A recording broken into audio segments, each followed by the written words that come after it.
ओम शांति। आज की तारीख है 10 अक्टूबर 2015। साकार महावाक्य। बाबा कहते, मीठे बच्चे, रोज रात को अपना पोता मेल निकालो, डायरी रखो, तो डर रहेगा कि कहीं घाटा ना पड़ जाए। रोज रात को क्या करो? रोज रात को पोता मेल निकालो। पोता मेल माना सारे दिन की चेकिंग करो। रोज रात को चेक करो कि आज ऐसा कोई कार्य तो नहीं किया जो श्रीमत के विरुद्ध हो। कोई ऐसा कार्य करके हमने अपना घाटा तो नहीं डाल लिया, कोई विक्रम तो नहीं हो गया। तो डायरी होगी तो चेकिंग होगी, चेकिंग होगी तो चेंज होंगे। अगर पता ही ना पड़े घाटा डाला या फायदा हुआ तो उसे कहेंगे हिसाब ही नहीं आता है। हिसाब वही रखेगा ना जिसको नॉलेज भी हो। तो ये नॉलेज रोज सुबह बाबा देते हैं, है ना? तो रोज सुबह धारण करते हो, पढ़ रहे हो ना? हाँ, हिसाब कौन रखेगा? जो अनपढ़ होगा वो हिसाब रखेगा? नहीं रखेगा। ये वाली पढ़ाई का हिसाब, उस पढ़ाई में भी हिसाब चाहिए। व्यापारी हिसाब रखते हैं ना। अगर व्यापारी हिसाब ना रखें तो उन्हें फायदा हो रहा है नुकसान पता ही ना पड़े। ऐसे बिजनेस नहीं चलते हैं। दोनों की नॉलेज होनी बड़ी जरूरी है ना? हिसाब दोनों का चाहिए ना। तो वहां भी चाहिए तो यहाँ भी चाहिए। चाहिए कि नहीं चाहिए? कौन सी हमारी एक्ट से हमारा फायदा हो रहा है, कौन सी हमारी एक्ट से हमारा नुकसान हो रहा है, ये चेकिंग करने के लिए हमें रोज पढ़ना होता है। जो बाबा की श्रीमत कहती है क्या हम वो करते हैं? अगर वैसा करते हैं तो फायदा ही फायदा। अगर ऐसा नहीं करते हैं, कुछ ऊपर नीचे कर रहे हैं, तो बहुत नुकसान है, बहुत ही नुकसान है। क्योंकि आपको पता पड़ रहा है ना। अब ना चाहते हुए भी कोई ना देखना चाहे तो उसे तो क्या कहेंगे? मूर्ख ही कहेंगे ना। पता पड़ रहा है कि घाटा हो रहा है, फिर भी कोई घाटे में दुकान चलाए जाए तो घाटा हो रहा है दुकान में और दुकान घाटे में चलाई जाए तो मूर्ख ही कहेंगे ना उसे। तो दिवाला निकल जाएगा। श्रीमत के विरुद्ध कदम उठा रहे हैं, नुकसान हो रहा है, फिर भी कोई श्रीमत के विरुद्ध चलता रहे तो दिवाला निकलेगा कि नहीं? एक दिन पूरा का पूरा दिवाला खत्म। जो भी उसकी दुकान में थोड़ा बहुत भी रखा होगा ना सामान, वो सब चौपट हो जाएगा, क्योंकि घाटा हो रहा था। अब घाटा चेक नहीं किया तो फिर नुकसान ही नुकसान है ना। नफा नुकसान तो होता है ना। आज का प्रश्न, कल्प पहले वाले भाग्यशाली बच्चों को बाप की कौन सी बात फौरन टच होगी? उत्तर, बाबा रोज रोज जो बच्चों को याद की युक्तियां बतलाते हैं वे भाग्यशाली बच्चों को ही टच होती रहेंगी। वे उन्हें फौरन अमल में लाएंगे। बाबा कहते, बच्चे कुछ टाइम एकांत में बगीचे में जाकर बैठो, बाबा से मीठी मीठी बातें करो, अपना चार्ट रखो तो उन्नति होती रहेगी। चार्ट रखो, शॉर्ट में रखोगे या डिटेल में? शॉर्ट में, है ना? आपके अपने लिए क्या आपका चार्ट आप खुद पढ़ें तो सेटिस्फाई है? अगर इतना शॉर्ट में लिखेंगे तो चार्ट रखते हैं, बाबा तो पढ़ लेता है उसी समय जब आप लिखने बैठते हो। तो कई बच्चे इसलिए लिखते, बाबा ने कहा है चार्ट लिखने के लिए, लिख देते हैं हाँ या ना, हाँ या ना। और जब खुद ही उसी चार्ट को पढ़ने बैठते तो खुद ही नहीं समझ आते ये हाँ ना लिखी किसके लिए, ये किस बात के लिए हमने हाँ या ना लिखी थी। वो बात ही नहीं लिखी होती है, बस चार्ट लिखना है। चार्ट हम अपने लिए लिखते हैं ताकि कल को हम पढ़ें तो हमें पता रहे कि हमारा यहाँ घाटा हुआ था, यहाँ फायदा। ओम शांति।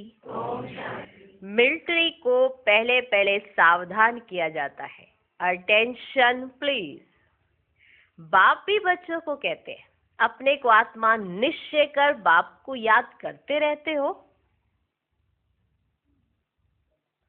बच्चों को समझाया है, ये ज्ञान बाप इस समय ही दे सकते हैं, बाप ही पढ़ाते हैं।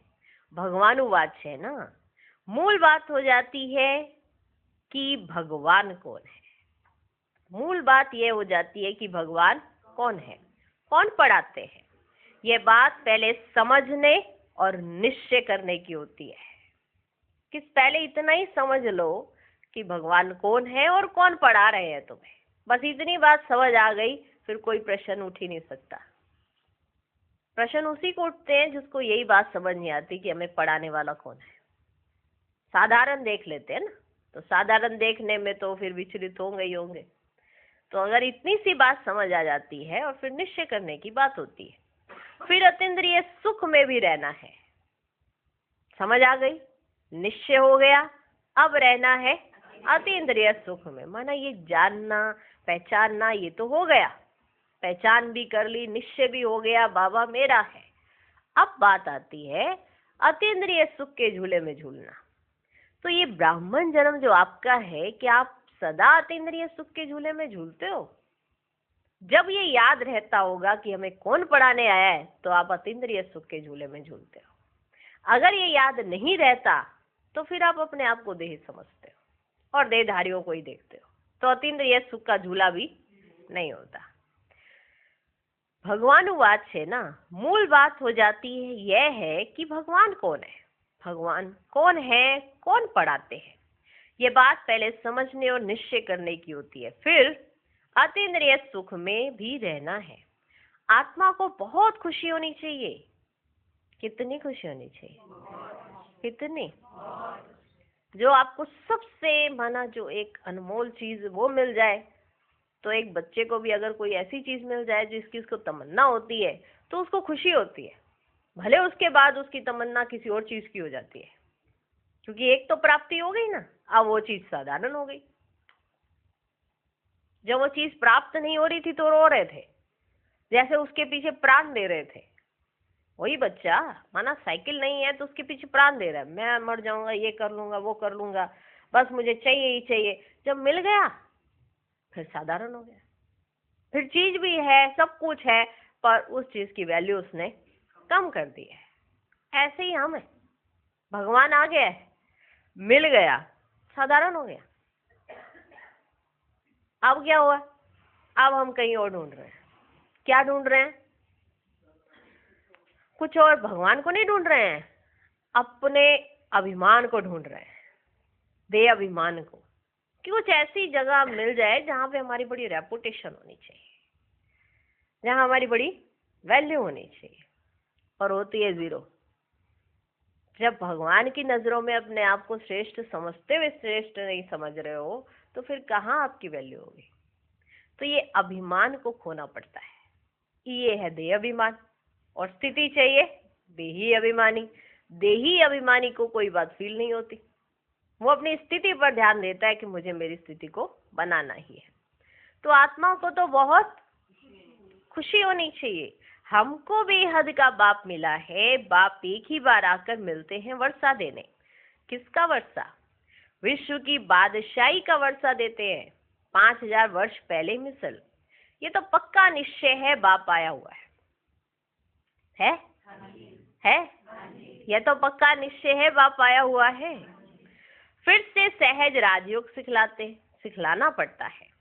बच्चे को कोई सिखलाया नहीं जाता है, आप ही मुख से मम्मा बाबा निकलता रहेगा। कोई बच्चे को बार बार ये सिखाता नहीं है, ये तेरे मम्मा पापा है, ये तेरे मम्मी पापा हैं। उसके मुख से अपने आप ही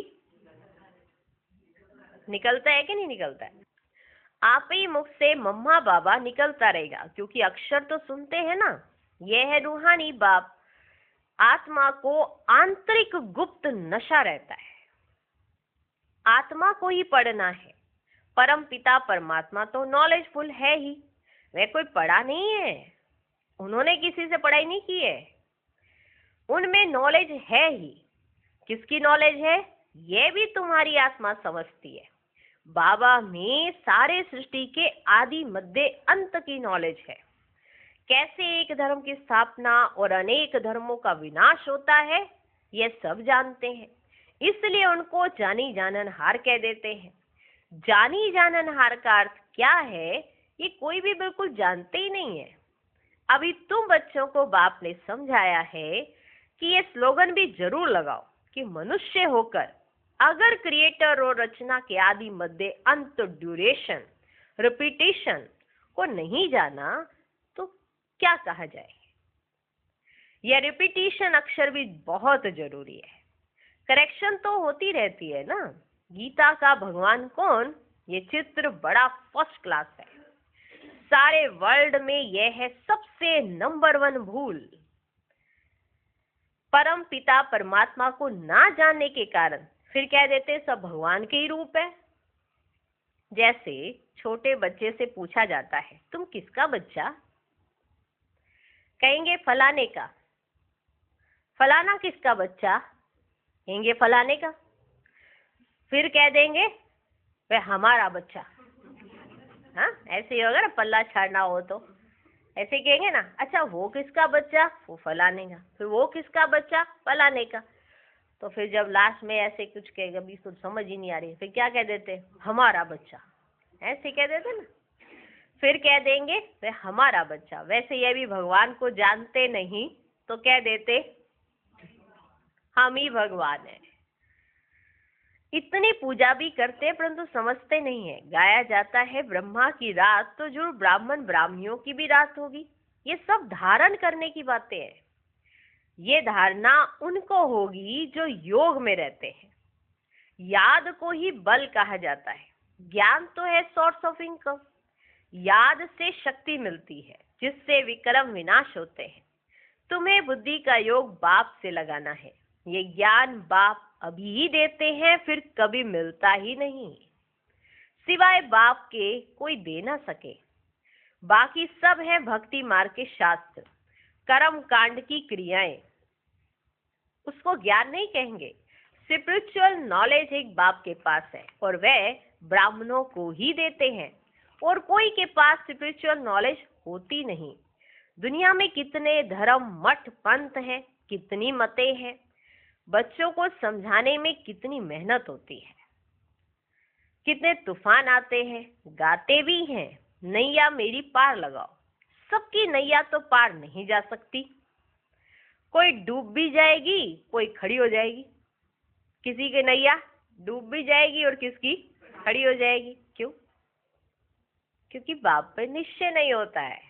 जिसको बाप पे निश्चय हो उसकी नैया ना तो डूबेगी ना ही खड़ी रहेगी, चलती रहेगी।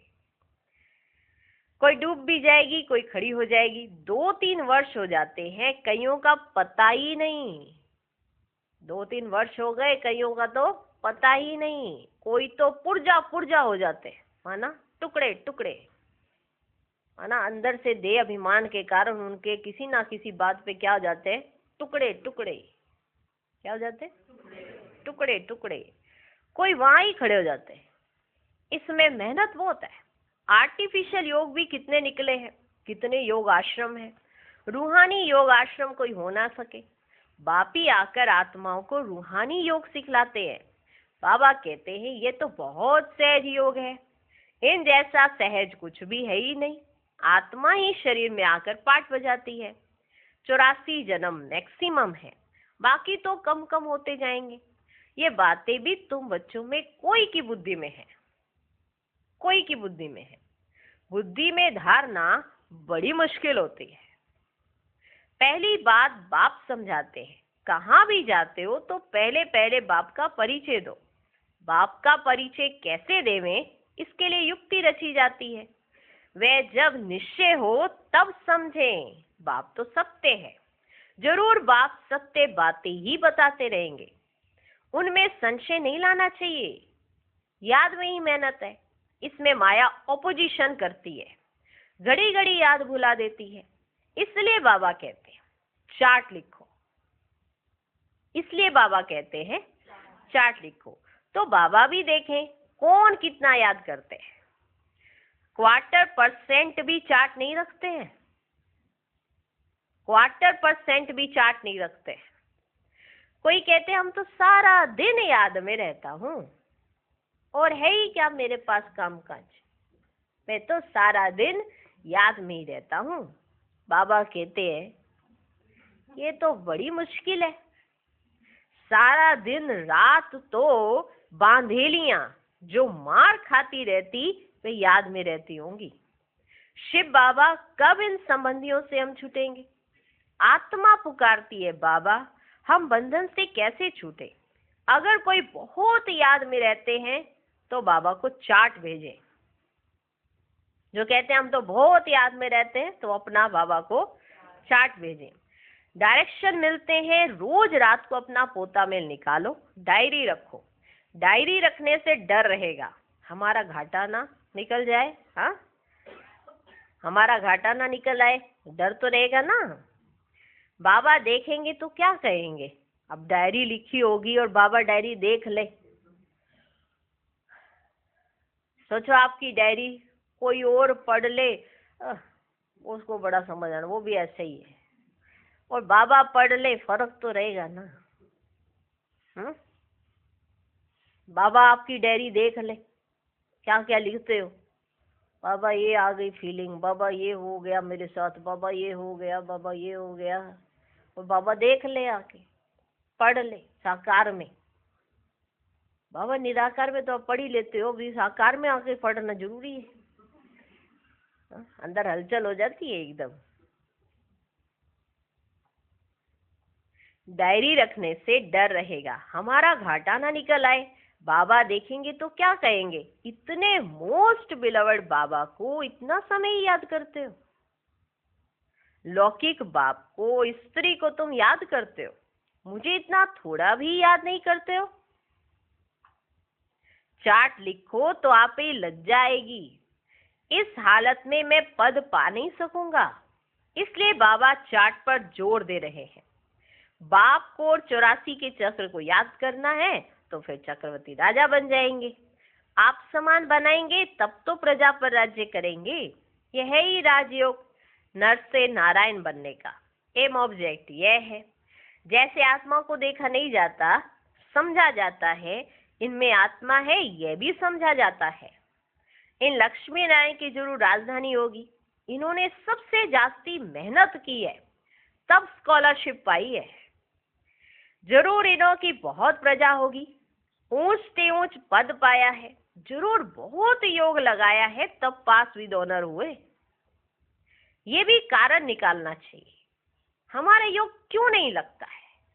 कारण निकालो, हमारा योग क्यों नहीं लगता है? धंधे आदि के झंझट में बहुत बुद्धि चली जाती है, उनसे टाइम निकाल इस तरफ जास्ती ध्यान देना चाहिए। कुछ टाइम निकाल बगीचे में एकांत में बैठना चाहिए। फीमेल तो जा ना सके, उनको तो घर संभालना है, पुरुषों को सहज है। कल्प पहले वाले जो भाग्यशाली होंगे उनको ही ये टच होगा। पढ़ाई तो बहुत अच्छी है, बाकी हर एक की बुद्धि अपनी होती है, कैसे भी करके बाप से वर्षा लेना है। बाप डायरेक्शन सब देते हैं, करना तो बच्चों को ही है। बाबा डायरेक्शन देंगे जर्नल, एक एक पर्सनल भी आकर कोई पूछे तो राय दे सकते हैं। ऐसे डायरेक्शन देंगे तो जर्नल राय देंगे, सबके बारे में बता रहे। अगर किसी को पर्सनल राय चाहिए तो आके पर्सनली मिल सकते हैं। तीर्थों पर, बड़े बड़े पहाड़ों पर जाते तो पंडे लोग सावधान करते रहते हैं, बड़ी मुश्किलात से जाते हैं। तुम बच्चों को तो बाप बहुत सहज युक्ति बताते हैं। बाप को याद करना है, शरीर का भान खत्म करना है। बाप कहते हैं मुझे याद करो, बाप आकर नॉलेज दे चले जाते हैं। आत्मा जैसा तीखा रॉकेट और कोई हो ही नहीं सकता। वो लोग मून आदि तरफ जाने में कितना टाइम वेस्ट करते हैं, ये भी ड्रामा में नूंद है। ये साइंस का हुनर भी विनाश में मदद करता है। वह है साइंस, तुम्हारी है साइलेंस। अपने को आत्मा समझ, बाप को याद करना, यह है डेड साइलेंस। वहां है साइंस, तुम्हारी है साइलेंस, पर अपने को आत्मा समझ, बाप को याद करना, यह है डेड साइलेंस। मैं आत्मा शरीर से अलग हूँ। ये शरीर पुरानी जुत्ती है। सर्प कछुए के मिसाल भी तुम्हारे लिए है। तुम ही कीड़े जैसे मनुष्यों को भूं भूं कर मनुष्य से देवता बनाती हो। विषय सागर से क्षीर सागर में ले जाना तुम्हारा काम है। सन्यासियों को ये यज्ञ तप आदि कुछ भी करना नहीं है। भक्ति और ज्ञान है ही गृहस्थियों के लिए। उन्हों को तो सतयुग में आना ही नहीं है। वे क्या जाने इन बातों से। ये भी ड्रामा में नूंद है इस निवृत्ति मार्ग वालों की, जिन्होंने पूरे 84 जन्म लिए हैं। वही ड्रामा अनुसार आते रहेंगे। इसमें भी नंबरवार निकलते जाएंगे। माया बड़ी प्रबल है, आंखें बड़ी क्रिमिनल है। ज्ञान का तीसरा नेत्र मिलने से आंखें सिविल बनती हैं, फिर आधा कलप कभी क्रिमिनल नहीं बनेंगी। यह है बड़ी धोखेबाज। तुम जितना बाप को याद करेंगे ना, उतना कर्मेंद्रियां शीतल होंगी। फिर 21 जन्म कर्मेंद्रियों को चंचलता में आना ही नहीं है। वहां कर्मेंद्रियों में चंचलता होती ही नहीं। सब कर्मेंद्रियां शांत सतोगुणी रहती है। देह अभिमान के बाद ही सब शैतानी आती है। जैसे ही देह अभिमान आना शुरू होता है, शैतानी बुद्धि हो जाती है। अभी बाबा रूहानी बुद्धि बनाते और रावण शैतानी बुद्धि बना देते। बाप तुमको देही अभिमानी बनाते हैं।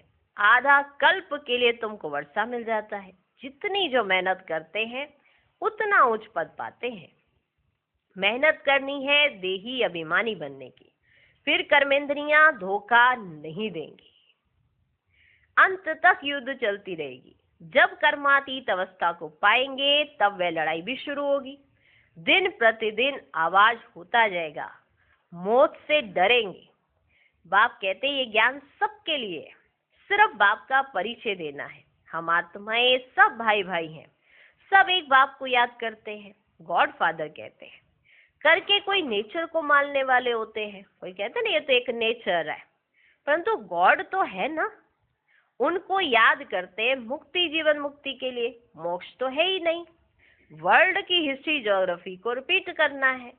बुद्धि भी कहती है जब सतयुग था तो एक ही भारत था। मनुष्य तो कुछ भी नहीं जानते। इन लक्ष्मी नारायण का राज्य था ना। लाखों वर्ष की बात तो हो ना सके। लाखों वर्ष होते तो कितनी ढेर संख्या हो जाती।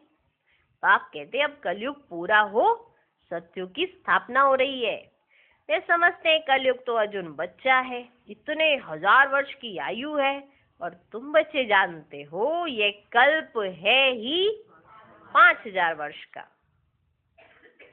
भारत में यह स्थापना हो रही है। भारत ही अब स्वर्ग बन रहा है। अभी हम श्रीमत पर यह राज्य स्थापन कर रहे हैं। अब बाप कहते हैं मामी कम याद करो, पहला पहला शब्द ही यह दो।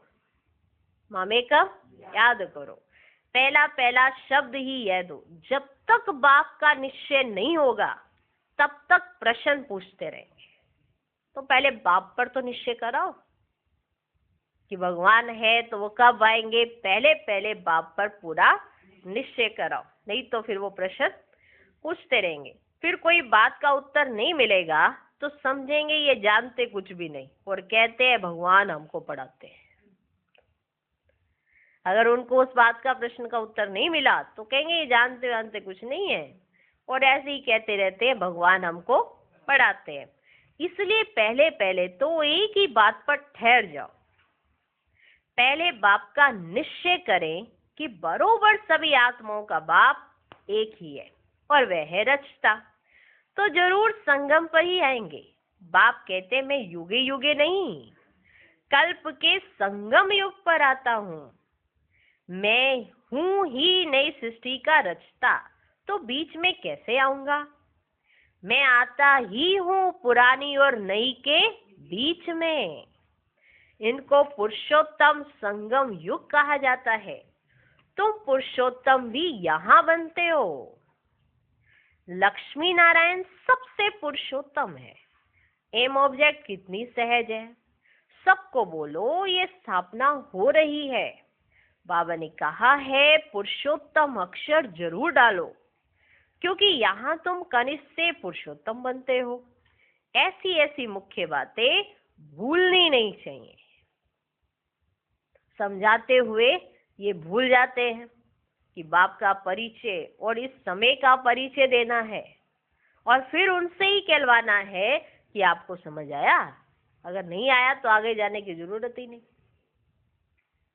फिर ये भी नहीं, ये भी चेक करना है, नब्ज भी देखनी है। पता लगे 4 दिन एक ही चैप्टर पे रह गए और वो हो गए बोर और कहते अच्छा जी चलते हैं। नब्ज देखकर, और आपके पास ऐसे ऐसे पॉइंट्स होने चाहिए जो सामने वाले को समझ आ जाए। लक्ष्मी नारायण सबसे पुरुषोत्तम है। एम ऑब्जेक्ट कितनी सहज है, सबको बोलो ये स्थापना हो रही है। बाबा ने कहा है पुरुषोत्तम अक्षर जरूर डालो, क्योंकि यहाँ तुम कनिष्ठ से पुरुषोत्तम बनते हो। ऐसी ऐसी मुख्य बातें भूलनी नहीं चाहिए और संवत की डेट भी जरूर लिखनी चाहिए। यहाँ तुम्हारी पहले से राजाई शुरू हो जाती है, औरों को राजाई पहले से नहीं होती। ठीक, और धर्म की स्थापना होती है तो पहले राजाई नहीं होती। आपके धर्म की स्थापना में पहले राजाई आती है, फिर धर्म आता है, और उनमें पहले धर्म, फिर वो अपना राज्य स्थापन करते हैं। वह तो धर्म स्थापक आए तब उनके पीछे उनके धर्म की वृद्धि हो, करोड़ों बने तब राजाई चले। तुम्हारी तो शुरू से सतयुग में राजाई होगी। ये किसको भी बुद्धि में नहीं आता कि सतयुग में इतनी राजाई कहाँ से आई। कलयुग अंत में इतने ढेर धर्म हैं, फिर सतयुग में एक धर्म एक राज्य कैसे हुआ। कुछ तो हुआ होगा उसके बीच में। ऐसा क्या हुआ फिर कि कुछ ही सिलेक्ट हुए सतयुग में जाने के लिए और बाकी सब चले गए।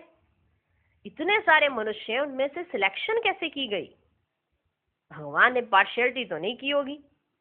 फिर आखिर भगवान ने ऐसा क्या किया जिसकी वजह से सिलेक्शन हो पाई। मौके सबको मिले, चांस सबको मिले, पर पड़ा कौन कौन ये हर एक की अपनी बुद्धि पर था। उसने अपनी बुद्धि को कैसे बना के रखा था ये भी उसके अपने कर्मों पर था, जिसके आधार पर वो सतयुग में जाने के लायक बना। नहीं तो मनुष्य तो बहुत है। अभी कलयुग में कितने ढेर मनुष्य हैं और सतयुग में कितने थोड़े। तो अचानक से ऐसा क्या हो जाता है। तो सतयुग की सिलेक्शन कैसे होती है आखिरकार। भगवान परम धाम में बैठ के तो सिलेक्शन करेंगे नहीं, हमारी तरह से हमारे बीच में आकर हमको हमारे जैसा ही कार्य देकर तब सिलेक्शन की जाती है। कितना वंडरफुल है। पर जानेगा वही, पहचानेगा भी वही और पुरुषार्थ करेगा भी वही जिसको बनना है। वरना सबको पता तो पड़ जाएगा, पर हर एक बहानेबाजी देता रहेगा, और बहाने को पार करके पुरुषार्थ वही आत्मा करेगी जिसको सत्युग में जाना है। अब हम देख लें हमको कहाँ आना है। अब सिलेक्शन तो हो गई स्वर्ग के लिए, अब स्वर्ग में भी कहाँ पर आना है इसकी भी तो सिलेक्शन होगी ना। ठीक, पहले कैंडिडेट सिलेक्ट किए गए, फिर पोस्टें निकाली गई।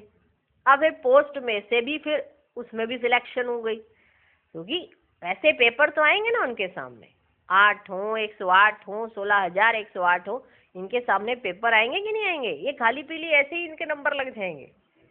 पेपर आएंगे, टेस्टिंग होगी इनकी कि ये कितने स्ट्रांग है, तब जाके ये माला के मन के बनेंगे। ऐसे थोड़ा बन जाते हैं कोई भी। ठीक है, कलयुग अंत में इतने ढेर धर्म है, फिर सतयुग में एक धर्म एक राज्य कैसे हुआ।